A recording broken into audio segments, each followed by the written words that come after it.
ela tinha voltado do Brasil e ela estava muito entusiasmada com o Tatu Canara. Não sei, isso aí pode ser intuição da mãe, sei lá, de outras crianças conversando, não sei. 10! Nota 10! O senhor vai gostar, hein? Bebê diabo parou o táxi na avenida. Ao vivo é muito pior. Olá, eu sou o Danilo Corsi. E eu sou a Camila Kintzel. No nosso último episódio do ano, vamos falar de política. Sim, meus queridos, hoje é dia de um personagem intenso e que, definitivamente, foi um dos grandes nomes brasileiros do século XX. Hoje é dia de conhecer um pouco de Leonel Brizola, o cara que se aquartelou no Palácio do Governo do Rio Grande do Sul para tentar garantir que Jango assumisse a presidência e que foi governador de 2 estados diferentes e proferiu frases históricas. Mas antes de mergulharmos na história, Camila, quero saber o que o Drinco nos mandou para o episódio final da temporada de 2020. Qual é a boa? O vinho de hoje vem do Uruguai, que é onde o Leonel Brizola tinha metade do país, em fazendas. É o La Mirada Cabernet Sauvignon Canelones 2018, que é muito potente, com tantos taninos presentes. E só para dizer que isso daí, que ele tinha metade do país, é fake news, tá? Tá. E com ótimo equilíbrio entre os elementos. E combina bem com o churrasco dos Pampas. E esta belezinha está por apenas R$ 69,00 lá no drinco.com.br. Corre lá, compre pro Natal e ajude a gente a manter este podcast em 2021, que tá quase aí. Bora brindar? Tchim, tchim. Tchim, tchim.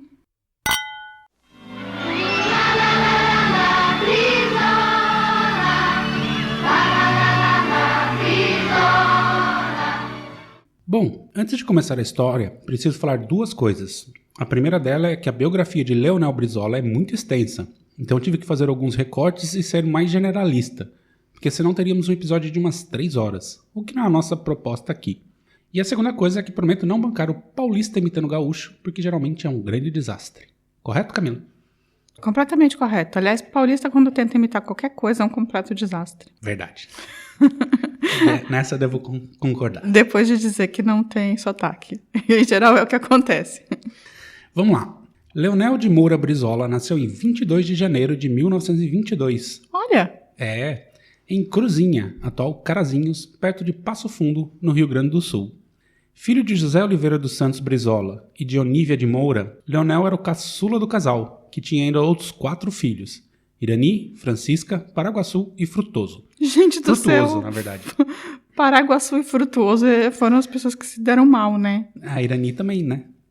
Não, Irani ok. Frutuoso e Paraguaçu é pior, vai. Bom, tá, pode ser. Ele nasceu no mesmo dia que eu. Exatamente, 22 de janeiro. Uhum. Logo após nascer, José e Onívia não conseguiram chegar a um acordo sobre o nome do filho. Ela queria Itagiba e ele queria homenagear parentes, chegando a dar umas 6 opções para a esposa.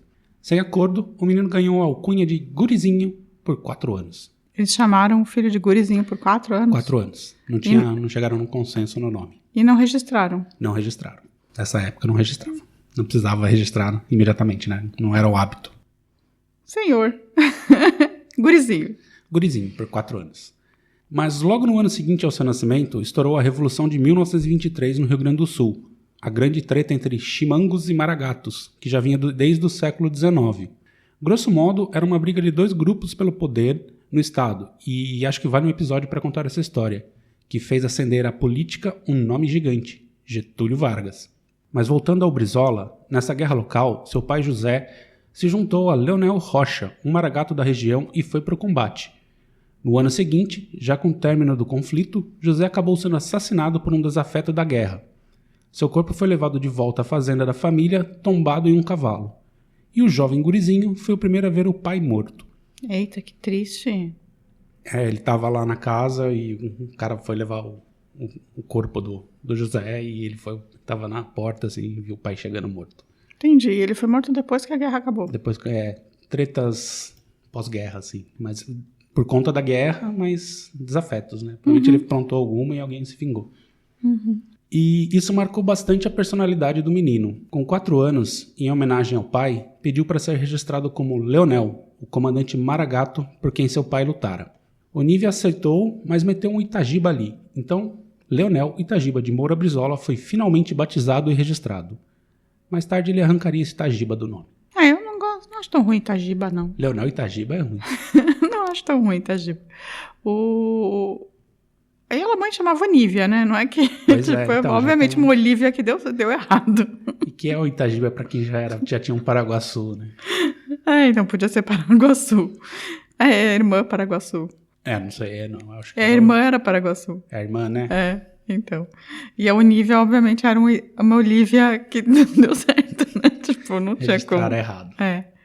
Enfim, e ele que escolheu o próprio nome. Ele então. escolheu em homenagem ao Maragato-chefe. Com 4 anos de idade. Eu acho que isso é muito mito. Eu vi uma entrevista dele contando toda essa história, mas é o Brizola, né? Tô achando que é muito mito Mas essa história.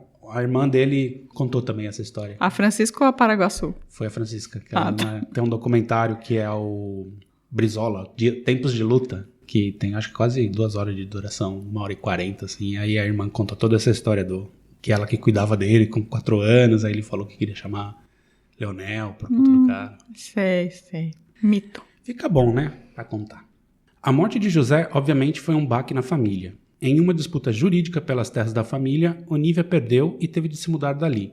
E teve de trabalhar na lavoura e com costura para conseguir criar os 5 filhos. Fez mais. Com os 4 filhos mais velhos já se virando na vida, ela decidiu que Leonel deveria estudar e o alfabetizou antes de entrar no primário. Aos 10 anos de idade, ele foi morar sozinho num sótão de um hotel de Carazinho, onde lavava pratos para ganhar comida e carregava malas até uma estação ferroviária. Ajudado pela família de um pastor metodista, recebeu uma bolsa de estudos que lhe permitiu concluir o primário no colégio da igreja metodista. Olha, eles eram muito pobres, então Eles depois eram da bem pobres. Ficaram bem pobres depois da morte, na verdade, eu imagino. Eles não eram ricos, nunca foram muito ricos, mas tinha uma fazendinha lá e o cara morreu, os caras processaram lá para pegar terra, imposto e tal, expulsaram a família, a mãe teve que se virar e os filhos começaram a trabalhar, ele também, né? Mas a mãe queria que ele estudasse. Nossa, que tristeza. Em 1936, ele ganhou uma bolsa da prefeitura da cidade e se mudou para Porto Alegre para continuar seus estudos. O cara tinha 12 anos, saiu do cu do mundo para a capital. O que achas, Camila? Acho um absurdo. Uma criança de 12 anos sozinha indo estudar. Não era um colégio interno. Não era um colégio interno. Se fosse um colégio interno ainda entenderia, mas nossa senhora.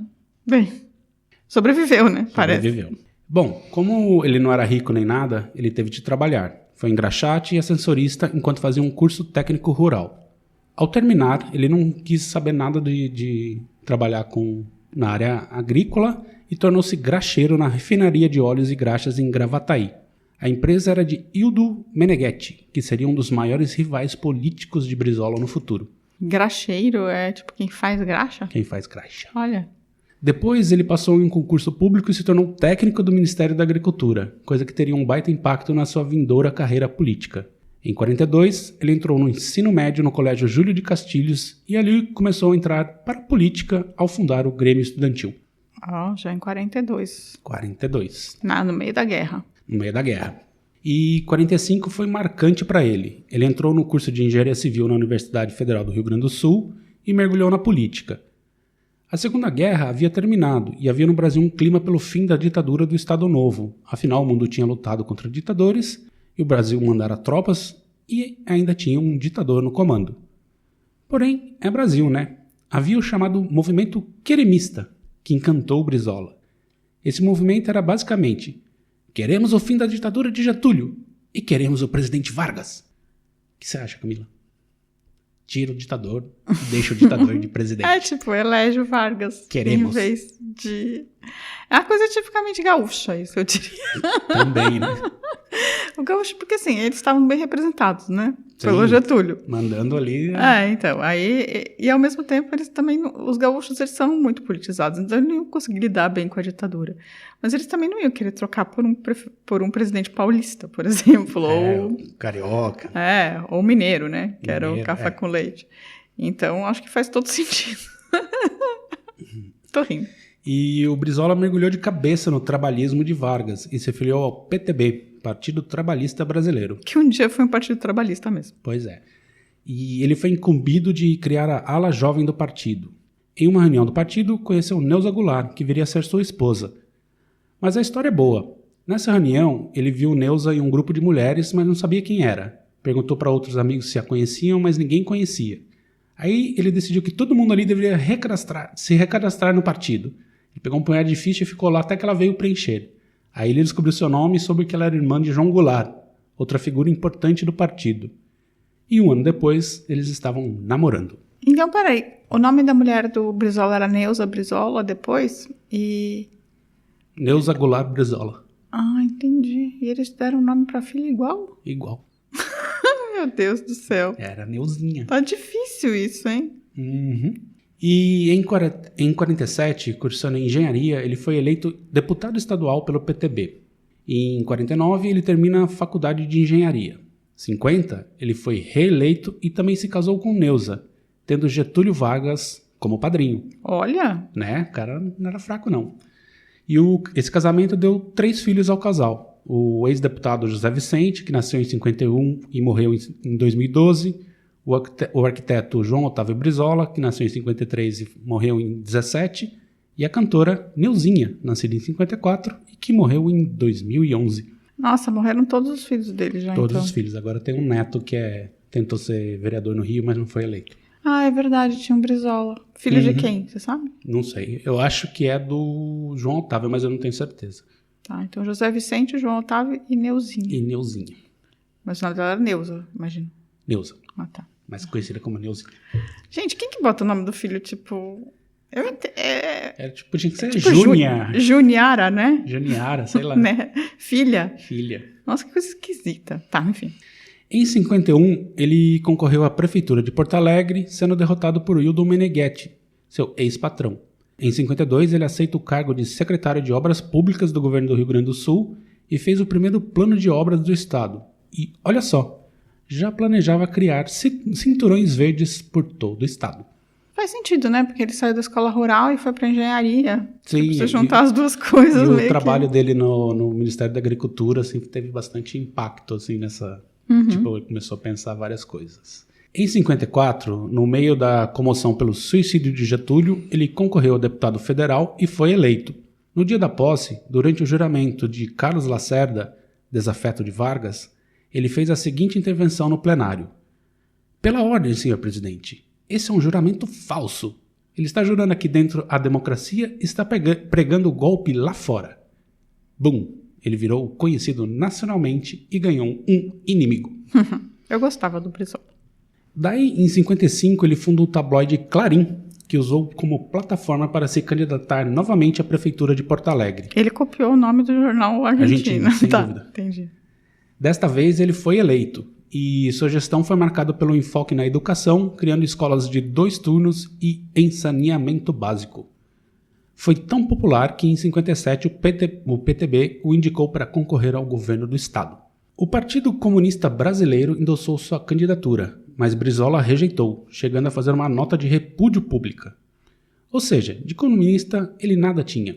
Aliás, pelo contrário, ele firmou a coligação com o PRP, Partido da Representação Popular, que mantinha relações com grupos nazistas que ainda infestavam o sul do Brasil. E venceu a eleição em 58, assumindo o palácio em 59. Tá, então pro governo do estado. Governo do estado. Como governador, criou o hábito de toda sexta-feira à noite falar em um programa da rádio Farroupilha, prestando contas do que havia feito durante a semana. Gostei. Ele ganhou o apelido de lobisomem por conta disso. Por que lobisomem? Que era sexta-feira à noite que ele ia lá falar. Entendi. E ele fez uma espécie de revolução no Rio Grande do Sul. Criou as Brizoletas, escolas de 2 turnos, como ele havia feito antes na prefeitura, mas desta vez houve um planejamento via recenseamento, ou seja, ele mapeou todas as crianças do estado e criou escolas em áreas onde não havia antes, o que fez com que a criançada da área rural finalmente pudesse ir à escola, já que ela estava ali do lado da casa dela. E para isso ele pegou vários professores e criou as auxiliares de ensino, que eram preparadas pelos professores para cuidarem dessas escolas e se tornarem professoras em até 2 anos. E não à toa o Rio Grande do Sul se tornou o estado com maior taxa de alfabetização do Brasil na época. Ai, que lindo isso. Ele criou 42 mil vagas de professores. De professores? De professores, por todo o estado. Caraca, mano. Muito emprego. Muito emprego bom, né? Falando isso. Sim, e ele colocou o Rio Grande do Sul como estado... E você tá pensando que é 1950, 60. 59, virada da chegando nas décadas de 60. Assim, o analfabetismo do Brasil era uma coisa gigantesca Sim, nessa época. menos assim. no Rio Grande do Sul. Ah, olha só. E ele também pegou de volta 2 empresas, a companhia de telefones, que era gerida pela americana ITT, e a empresa de energia elétrica, que era da inglesa Bond & Share, que foi um escândalo na época, isso daí. Ele Renacionalizou. renacionalizar as empresas. Inclusive o John Kennedy ficou full pistola com isso. Mas Brizola não parou ali, ele ajudou a organizar um MASTER, Movimento dos Agricultores Sem Terra, e pediu para eles fazerem um acampamento em um latifúndio. Daí ele pegou o cardeal, o comandante do Terceiro Exército, a imprensa, para ir lá e mostrar toda a miséria, que aquele povo precisava de terras e tal. Funcionou, que era uma maravilha. Ele desapropriou a área e deu para o Master. Ah, que beleza. Então ele começou a reforma agrária. Eu já falei uma coisa, né? Que o Brasil só vai mudar quando existir reforma agrária. Sem dúvida. Tô aqui, Comunista. comunistamente, falando que se não tiver reforma agrária, o Brasil nunca vai crescer. Pronto. E depois disso ele criou o Instituto Gaúcho de Reforma Agrária e intensificou a reforma, dando terra para os indígenas nas várias regiões do estado.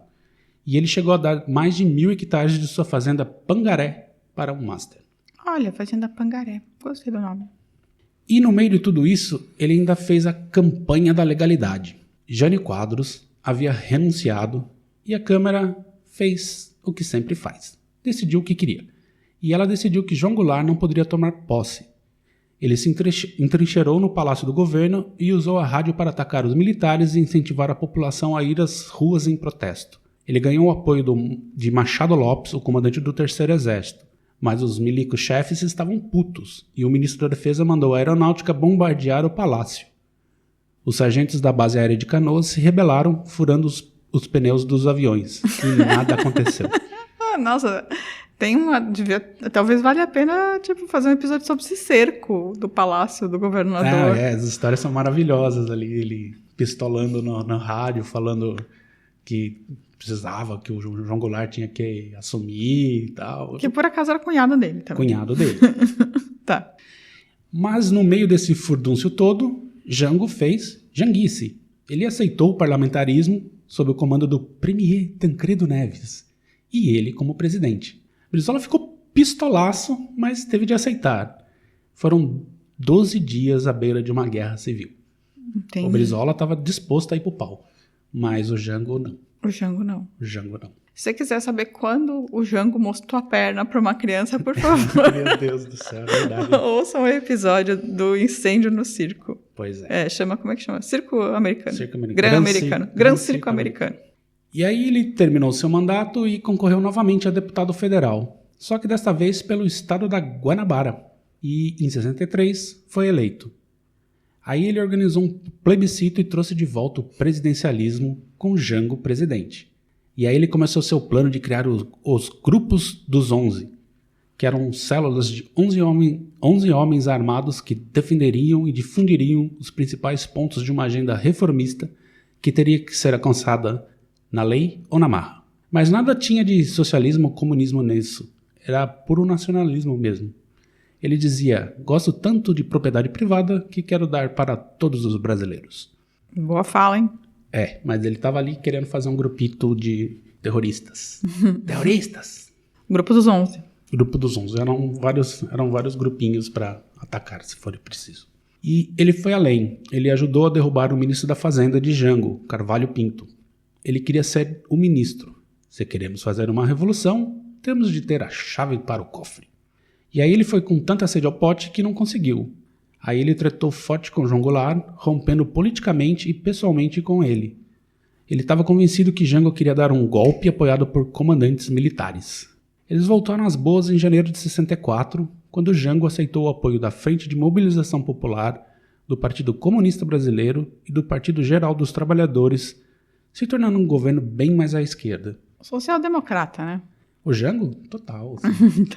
Em 13 de março de 64, em um comício na Central do Brasil, Brizola defendeu o fechamento do Congresso, criando uma Assembleia Nacional Constituinte que deveria ser integrada por camponeses, operários, muitos sargentos e oficiais nacionalistas. Aí os milicos e a elite econômica, que já estavam nervosos, ganharam a senha final para derrubar Jango e instaurar a ditadura. Não coloca a culpa da ditadura no Leonel Brizola. A culpa não é dele. Assim, esse discurso só antecipou as jogadas.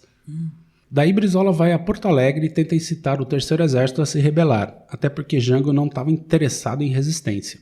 Depois de um mês, ele desiste e foge para o Uruguai. Ele ganha uns trocos de Fidel Castro para organizar uma resistência, e em 65 um grupo brizolista conseguiu montar uma guerrilha em Caparaó, na zona da mata de Minas Gerais, mas foram desbaratados. Outro grupo entrou em conflito com o exército no Rio Grande do Sul, mas também sucumbiu. Gente, ele tava montando umas milícias brizolistas, é isso? Milícias brizolistas, o grupo dos 11, né? Mas aí era um pouquinho mais amplo. Aí, então, ele decide ficar de boas no Uruguai. Ele manda Jango, Juscelino Kubitschek e Carlos Lacerda às favas com a proposta da Frente Ampla do Exílio. Até porque ele tava puto com o Jango que tinha corrido. Não quis brigar. E nesse período os militares tentaram que o Uruguai o deportasse, mas não rolou. Até que veio o golpe militar do Uruguai. Jango, Juscelino e Lacerda já haviam morrido em circunstâncias estranhas no exílio. Brizola temia ser o próximo. Para sua sorte, Jimmy Carter, então presidente dos Estados Unidos, mudou a política do país com a América Latina, tirando o apoio à Operação Condor, que instaurou as ditaduras militares pelo continente. E deu asilo político a Brizola, que se mandou para Nova York quando foi expulso do Uruguai. Uia! Aí o jogo virou, né, queridinha? O jogo virou. Mas ele ficou pouco tempo nos Estados Unidos, ele ficou acho que tipo uns 3 meses só, e de lá ele foi para Portugal. E aí ele começou um contato com a esquerda europeia, né? François Mitterrand, uma galerinha ali, e deixou um pouco o trabalhismo varguista de lado e se tornou mais socialista. Ele voltou ao Brasil em 79 com a anistia. Ele tentou refundar o PTB, mas Golbery Couto e Silva, então no SNI, impediu, dando a sigla para Ivete Vargas, a filha de Getúlio. Então ele funda o PDT, esse aí, cirista hoje, com a Tabata Amaral, com o Supremo, com tudo, sabe? Com as coisas tudo aí. O PDT foi um partido muito importante. Foi, né? Mas hoje não é mais. É um partido muito importante ainda. Danilo tem uma representação importante no Congresso, é um partido importante. Tá bom. Ganhou a prefeitura de Fortaleza. Ganhou. Em 82, ele se elege governador do Rio de Janeiro de maneira surpreendente. Ele era o azarão. E foi aí que começou sua cine guerra com Roberto Marinho, da Globo. Além da emissora não ter feito cobertura alguma de sua campanha, ela também estava envolvida no escândalo da apuração, feito por uma empresa chamada Proconsult. Nossa, eu lembro de uma coisa assim. Né? Nossa, faz muito tempo isso, Foi em não? 82. Nossa, então não lembro. Eu sonhei. O esquema era o seguinte, foi montado pelo SNI, o Serviço Nacional de Informação dos Milicos, na época. Os votos eram contados e o total de cada sessão era enviado à Proconsult, que consolidaria os dados. Mas ali, eles estavam dando os votos em brancos para Moreira Franco, ele mesmo, o Catangorá, do então PDS, hoje PP, o partido biônico da ditadura. Gente, Moreira Franco. Moreira Franco. E, além disso, eles também tiravam uma determinada porcentagem dos votos de Brizola. Roubaram os votos do Brizola. A Globo só soltava os números oficiais do TRE do Rio, já prevendo a vitória de Moreira Franco. Mas a rádio Jornal do Brasil estava acompanhando os resultados das sessões individualmente, pegando os números antes do envio ao TRE e à Proconsult. Com tamanha discrepância, botaram a boca no trombone, o Brizola inclusive dando entrevista, discursando e num épico bate-boca com Armando Nogueira, diretor da Globo, ao vivo. Aí o TRE foi obrigado a parar a apuração e desmontou o esquema. Brizola estava eleito. Olha, então quer dizer que a Rádio do Brasil que salvou o Brizola nesse caso. A Rádio Jornal do Brasil, sim. Olha. E aí, com seu vice, Darcy Ribeiro... Nossa, que sonho. E apoiado por uma série de ativistas afro-brasileiros que entraram para o PDT, Brizola começou o seu governo socialista moreno, como apelidou. Trouxe as brizoletas de volta, agora batizadas de CIEPs, Centros Integrados de Educação Pública, escolas que deveriam estar abertas durante o dia, dando alimentação e atividades recreativas aos estudantes. Ele também chamou Oscar Niemeyer para projetar a Passarela do Samba, o Sambódromo, que ao longo do ano abrigaria 5 CIEPs. Tudo isso enfrentando críticas pesadas da Globo, que chegou a espalhar o boato que o Sambódromo não era seguro, que poderia desabar, já que havia sido construído em tempo recorde para o Brasil. Brizola ficou novamente puto e proibiu a Globo de transmitir o Carnaval de 84, dando os direitos de transmissão para a TV Manchete. Esquindou. E a Globo ainda tentou fazer um deboche com Brizola ao lançar o clipe de Mentura, de Neuzinha Brizola, no Fantástico em 83, logo após ela ter pousado nua para Playboy, o que Brizola conseguiu impedir a publicação. Mentura. Nossa, que briga. Voltando ao governo, ele também entregou propriedades para moradores de favela. Segundo Darcy Ribeiro, as favelas não fazem parte do problema, mas parte da solução. Uma solução bizarra, mas no entanto que permitiu que os habitantes das favelas se aproximassem de seus lugares de trabalho e vivessem como uma comunidade humana comum. E aí os moradores das favelas puderam construir suas casas com infraestrutura básica fornecida pelo governo. Interessante. Na verdade, eles estavam... Eles fazem isso um pouco lá em Curitiba, que é tipo pegar uma área que está de favela e colocar canalização, colocar... Sim, não expulsar a galera. Não, estruturar o espaço, assim. Exatamente. E reconstruir, E aí ele também proibiu a polícia de fazer incursões arbitrárias em favelas. E que, ao invés disso, elas deveriam reprimir as atividades dos esquadrões de extermínio. Reprimam vocês mesmos. Criando um órgão especial para isso, que prendeu mais de 200 policiais. E aí, nessa época, também surgiram boatos que ele teria feito acordos com chefes do tráfico e bicheiros para acalmar a violência na cidade. Em teoria, ele teria um policiamento mais frouxo, e em troca disso, a cidade teria um pouco de paz. E quem fez isso foi o Alckmin, com o PCC. Também. E essas alegações são bem difundidas e confesso que eu procurei a valer para saber se tinha alguma base processual sobre isso. Mas era só se fala nisso aquelas coisas de teorias da conspiração dessa direita delirante do Brasil. O que você acha, Camila? Eu acho que é possível. Na verdade é política isso também, sabe? Dar uma afrouxada na repressão e deixar grossa, e deixar o tráfico funcionar um pouco e aí ao mesmo tempo ter menos crime, assim. Muita gente já fez isso, né? Sim, ele não foi o primeiro, não vai ser o último. Não vai ser o último, assim, um monte de político já fez isso, assim. Se é certo, se é errado, isso é uma outra questão, assim, mas que é feito com uma certa frequência, são acordos, né? Sim. Senão a vida pode ir ainda mais no Rio, né? Que é meio panela de pressão. Enfim, aí depois disso ele tentou a presidência da República em 89, ficando em 3º lugar. Aliás, esta campanha do Brizola é épica nas entrevistas e debate. Ouça aí um pouco do que ele falava. Olha como está de malufista aqui dentro, hein? Este debate... Tudo aí malufista! Malufista! Filhotes da ditadura! Todos engordaram na ditadura! Intervalo, por favor. Costumamos dizer que ele é uma espécie de Stalin das comunicações em nosso país. Quem não concorda com ele, ele manda para a Sibéria. A Sibéria do gelo, a Sibéria do esquecimento.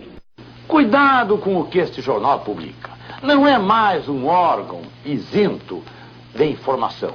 Trata-se de um jornal faccioso, parcial, que está empenhado apenas em defender causas que o povo brasileiro abomina. Foi um sustentáculo da ditadura. Ajudou a implantar a ditadura, manteve a ditadura. Foi à sombra da ditadura que esse jornal tornou-se o centro de um império de comunicação, as organizações Globo.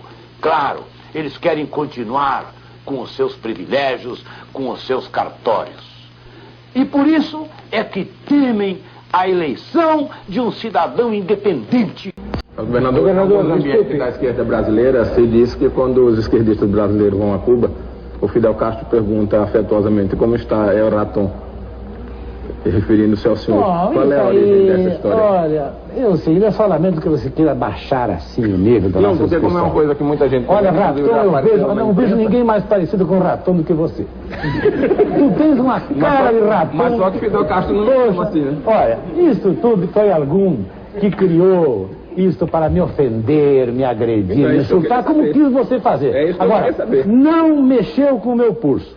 Agora, pode crer que não há telespectador que tenha assistido esse programa que visse a sua cara e que não achasse parecido com o Ratón. Pode crer.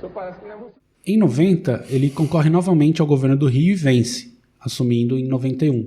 Mas desta vez não foi muito bem, deixando o cargo em 94 para tentar a presidência novamente. Ele ainda tinha mais um ano de mandato e sua aprovação era só de 14%. E tinha figuras como Antony Garotinho e César Maia do lado. Problemas, né? PDT, né? Mas aqui devo colocar uma das suas maiores obras dessa época, Seu Direito de Resposta, que teve no Jornal Nacional, lido por Cid Moreira. É maravilhoso isso. Ouçam aí. Em cumprimento à sentença do juiz de direito da 18ª Vara Criminal da cidade do Rio de Janeiro, em ação de direito de resposta movida contra a TV Globo, passamos a transmitir a nota de resposta do senhor Leonel de Moura Brizola. Todos sabem que eu, Leonel Brizola, só posso ocupar espaço na Globo quando amparado pela Justiça. Aqui cita o meu nome para ser intrigado, desmerecido e achincalhado perante o povo brasileiro. Quinta-feira, nesse mesmo Jornal Nacional, a pretexto de citar a editorial de O Globo, fui acusado na minha honra, e pior, apontado como alguém de mente senil. Ora, tenho 70 anos, 16 a menos que meu difamador Roberto Marinho, que tem 86 anos. Se é esse o conceito que tem sobre os homens de cabelos brancos, que os use para si. Não reconheço a Globo autoridade em matéria de liberdade de imprensa e basta para isso olhar a sua longa e cordial convivência com os regimes autoritários e com a ditadura de 20 anos que dominou o nosso país. Todos sabem que critico há muito tempo a TV Globo, seu poder imperial e suas manipulações. Mas a ira da Globo que se manifestou na quinta-feira não tem nenhuma relação com posições éticas ou de princípio. É apenas o temor de perder o negócio bilionário que para ela representa a transmissão do carnaval. Dinheiro acima de tudo. Em 83, quando construí a passarela, a Globo sabotou, boicotou, não quis transmitir e tentou inviabilizar de todas as formas o ponto alto do carnaval carioca. Também aí não tem autoridade moral para questionar-me. E mais, reagi contra a Globo em defesa do Estado do Rio de Janeiro, que por 2 vezes, contra a vontade da Globo, elegeu-me como seu representante maior. E isto é que não perdoarão nunca. Até mesmo a pesquisa mostrada na quinta-feira revela como tudo na Globo é tendencioso e manipulado. Ninguém questiona o direito da Globo mostrar os problemas da cidade. Seria antes um dever para qualquer órgão de imprensa. Dever que a Globo jamais cumpriu quando se encontravam no Palácio Guanabara governantes de sua predileção. Quando ela diz que denuncia os maus administradores, deveria dizer sim que ataca e tenta desmoralizar os homens públicos que não se vergam diante do seu poder. Se eu tivesse as pretensões eleitoreiras de que tentam me acusar, não estaria aqui lutando contra um gigante como a Rede Globo. Faço-o porque não cheguei aos 70 anos de idade para ser um acomodado. Quando me insulta por nossas relações de cooperação administrativa com o governo federal, a Globo remorde-se de inveja e rancor e só vê nisso bajulação e servilismo. É compreensível. Quem sempre viveu de concessões e favores do poder público não é capaz de ver nos outros senão os vícios que carrega em si mesmo. Que o povo brasileiro faça seu julgamento e, na sua consciência lúcida e honrada, separe os que são dignos e coerentes daqueles que sempre foram servis, gananciosos e interesseiros. Assina Leonel. E aí ele chegou super desgastado à eleição, ainda mais porque havia dito que o impeachment de Fernando Collor havia sido um golpe. Pior, sua esposa Neuza havia morrido em 93. No final, ele teve apenas 3% dos votos na eleição. Ainda que continuasse a dar entrevistas bombásticas, o brizolismo parecia ter chegado ao fim. Em 94, ele começa uma relação estável com Maria Guilhermina Martins Pinheiro, mas não chegou a casar, mas ela se tornou sua mulher até o fim. Na política, chegou a ser vice de Lula na eleição presidencial de 98, mas veio outra derrota. E aí ele deu uma sumida da vida política de combate diário. E em 21 de junho de 2004, ele sofre um infarto e morre. O Congresso Nacional adiou suas sessões para homenageá-lo e o presidente Lula decretou luto oficial por 3 dias, comparecendo a seu velório no Palácio da Guanabara. No Rio de Janeiro, de acordo com a Polícia Militar, 200 mil pessoas foram até o Palácio do Governo para prestar-lhe homenagem. Em 24 de junho, depois de ter sido velado no Palácio Piratini, em Porto Alegre, Brizola foi sepultado em São Borja, cerca de 20 mil pessoas acompanharam o cortejo até o seu sepultamento no cemitério Jardim da Paz, onde também se encontram os túmulos de sua esposa Neuza, Getúlio Vargas e João Goulart.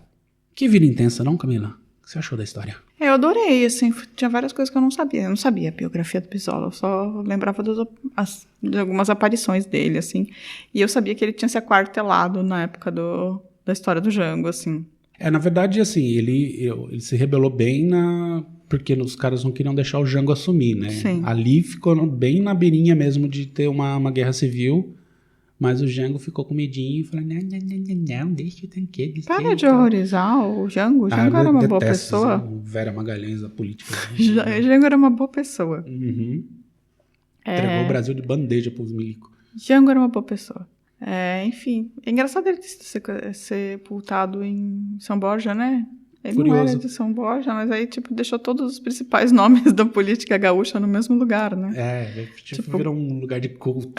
Tipo, Getúlio, Jango e o Brizola. No mesmo lugar. É um bom lugar pra Minion ir lá causar, né? Pois é. Enfim, agora é hora de dar uma pausa e já voltamos com os recadinhos. A cobertura era uma kitnet, a festa era mentira. Mentira, mentira, mentira, mentira, mentira, mentira, mentira, mentira. Com mais um desses contratempos me aposento e vou morar na Pavuna. Camila, se alguém quiser imitar o sotaque gaúcho pra gente, como faz? Não faz, por favor, não. Manda zap. Não faz. Não faz. Imita em casa, eu acho que com os seus tá tudo bem, tá? Tá, mas não pode imitar e postar no nosso site? Não, acho que não pode, não. Não tem como mandar documentos pra gente. Faz um nosso embed. site. Não tem como embedar nada lá. Então, gente, vocês podem subir o link pro YouTube e colar o link no comentário, por exemplo. Dá pra fazer também, pode subir no nossa página no Facebook, né? Um videozinho. Pode. Vídeo ou áudio pode subir. Mas a gente não garante que vai ouvir, tá? E eu particularmente não garanto, mas o Danilo pode ser que goste, porque ele gosta de imitar sotaque que ele não sabe. Você pode fazer um stories também no Instagram, né? E marcar a gente, né? Não pode. Bem, se quiser falar com a gente sem causar, você pode mandar um e-mail para o contato@muitopior.com.br, mandar o quê? Mensagem direta no Twitter, no Instagram e no Facebook, que várias pessoas têm mandado ultimamente, eu tô gostando. Mas o quê? Não tem mas nenhum, pode mandar. E pode também fazer comentários no nosso site. No site também pode, mas no YouTube também, porque a gente coloca os vídeos lá. Tem muita gente que ouve pelo YouTube. Tem bastante gente lá. Acho que é o lugar que mais as pessoas comentam, na verdade. O que você acha, Danilo? Acho que sim, de todas as redes, assim, acho que é o que mais tem comentários. Sim. E eu só queria dizer mais uma palavra no fim desse episódio. Diga. Giancarlo. É verdade. Ele pediu, né? Não, é que ele gosta, então a gente talvez a gente termine todos os episódios agora com Giancarlo. Bom, e eu queria deixar um abraço aqui para Filipa Galvão, que disse que adora o nosso podcast. No caso, ela escreveu vosso, o que me faz pensar que ela deve ser portuguesa. Salve. E um abraço pro Márcio Miguel, que gostou do episódio da colônia Cecília, e pra Dailane Genuíno, que mora lá perto da cidade do Coronel Teodorico e fez comentários sobre as coisas boas que ele teria feito para a região. Tem algum salve extra, Camila? Além de Giancarlo? E do Márcio Miguel, da Dailane e a Filipa? Eu tenho. Manda. Eu quero dizer pro area51.com. Eu não sei se o nome dele é esse. Esse é o nick, né? Também pode ser... Porque é um 4 no lugar do A. E aí como que a gente fala isso? Não, é o A mesmo. Falar? É que eu sou velha, eu não sei essas coisas. Então, o Área 51, ele falou que já tinha corrido do Beijoqueiro. Olha só. Eu achei curioso uma pessoa que já correu do Beijoqueiro. Run, Forest. E o Fábio Christian, que é um fofo. A gente adora o Fábio Christian. Ele faz comentários muito bons.